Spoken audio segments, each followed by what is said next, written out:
Heparin, blood thinner, pharmaceutical product. Starts out in artisanal workshops like this in China.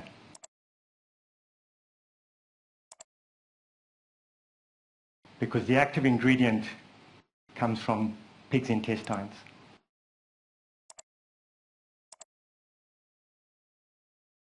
Your diamond.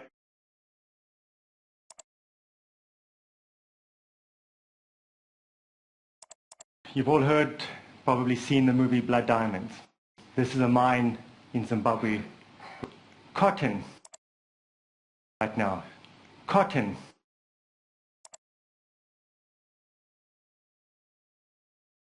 This is a mine in Zimbabwe right now. Right now. This is a mine in Zimbabwe.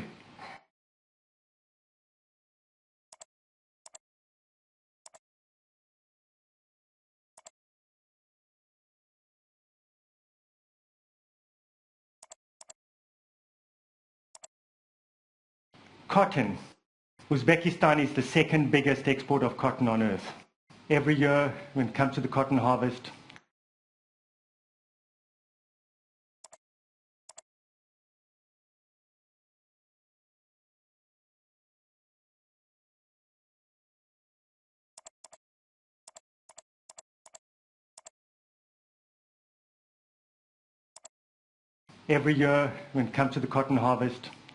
the government shuts down the schools, puts the kids in buses them to the cotton fields to spend 3 weeks harvesting the cotton. It's forced child labor on an institutional scale. And all of those products probably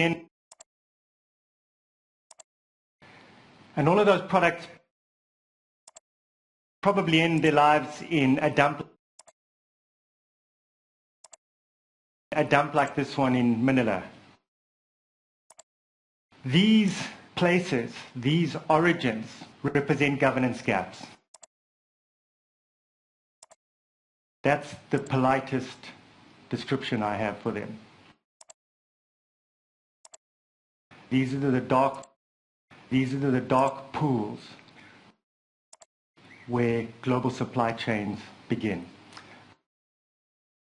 The global supply chains which bring us our favorite brand name products. Some of these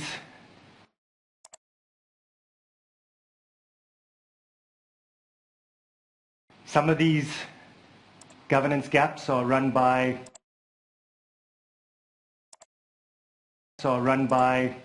rogue states.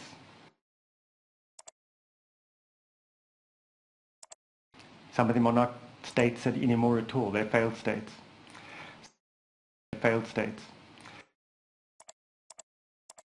Some of them are not states anymore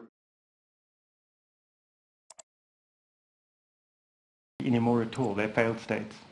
Some of them are just countries who believe that deregulation or no regulation is the best way to attract investment, promote trade. Either way, they present us with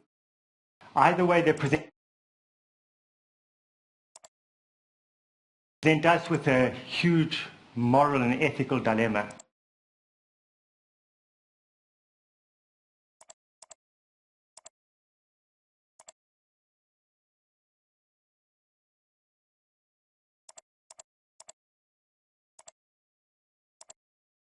I know that none of us want to be accessories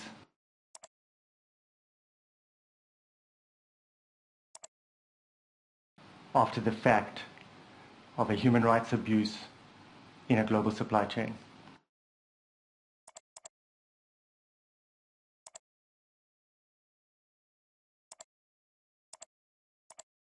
After the fact of a human rights abuse in a global supply chain.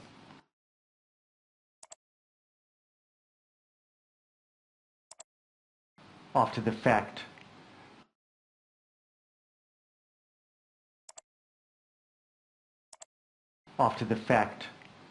of a human rights abuse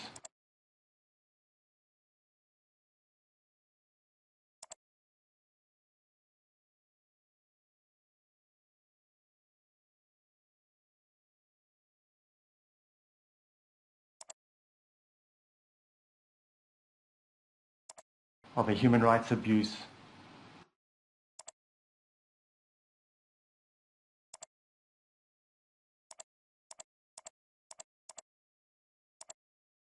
in a global supply chain.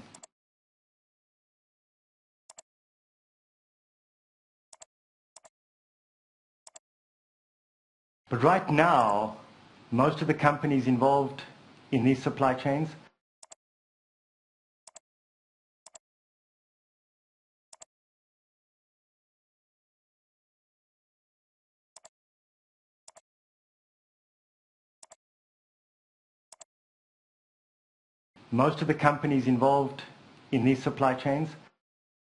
don't have any way of assuring us that nobody had to mortgage their future, nobody had to sacrifice their rights,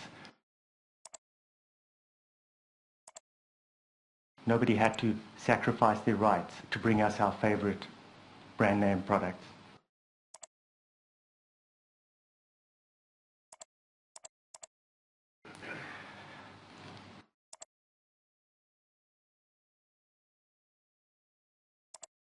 Now, I didn't come here to depress you about the state of the global supply chain.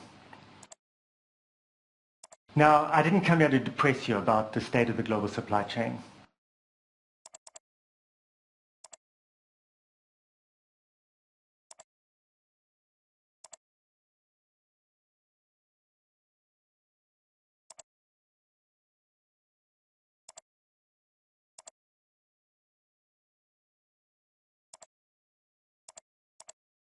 Now, I didn't come here to depress you about the state of the global supply chain.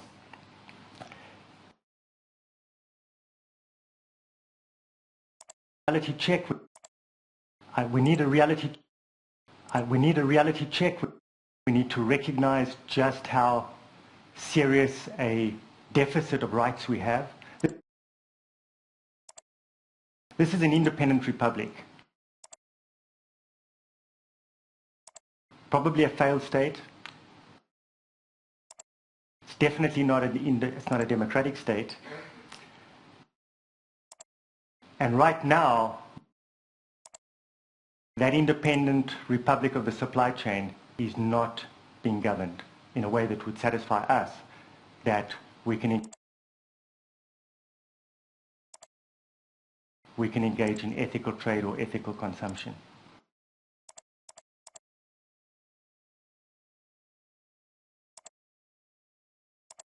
Now, this is not a new story.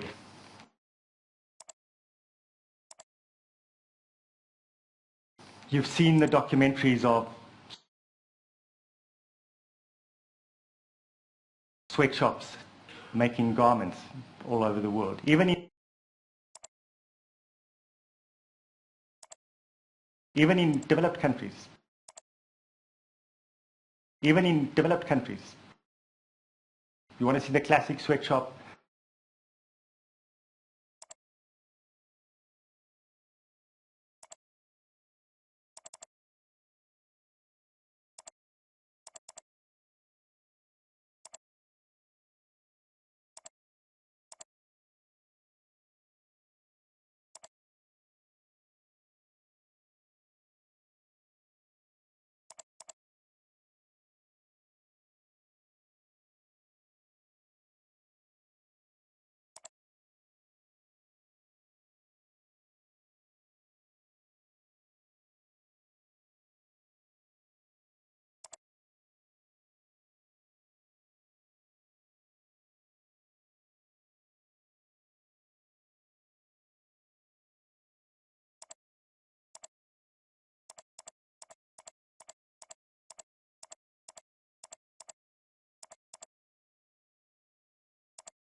You want to see the classic sweatshop? Meet me at Madison Square Garden. I'll take you down the street and I'll show you a Chinese sweatshop.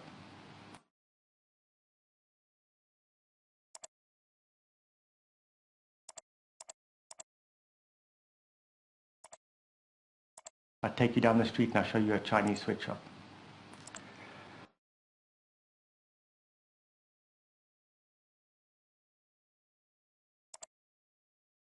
But take the example of heparin. It's a pharmaceutical product. You expect that the supply chain that gets it to the hospital probably squeaky clean. The problem is that the active ingredient in there, as I mentioned earlier, comes from pigs. The main American manufacturer of that active ingredient decided a few years ago to relocate to China because it's the world's biggest supply of pigs. And when their factory in China, which probably is pretty clean, is getting all of the ingredients from backyard abattoirs, where families slaughter pigs, and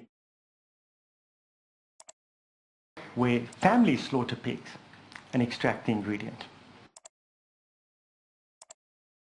So a couple of years ago, we had a scandal which killed about 80 people around the world.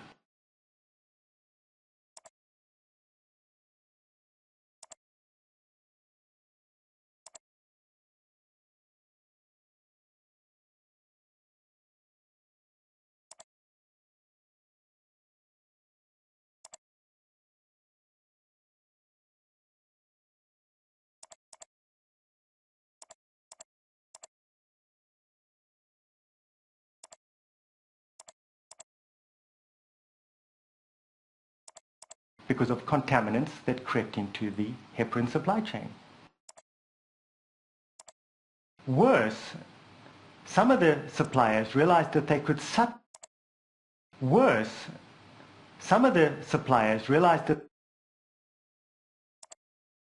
substitute a product which mimicked heparin in tests.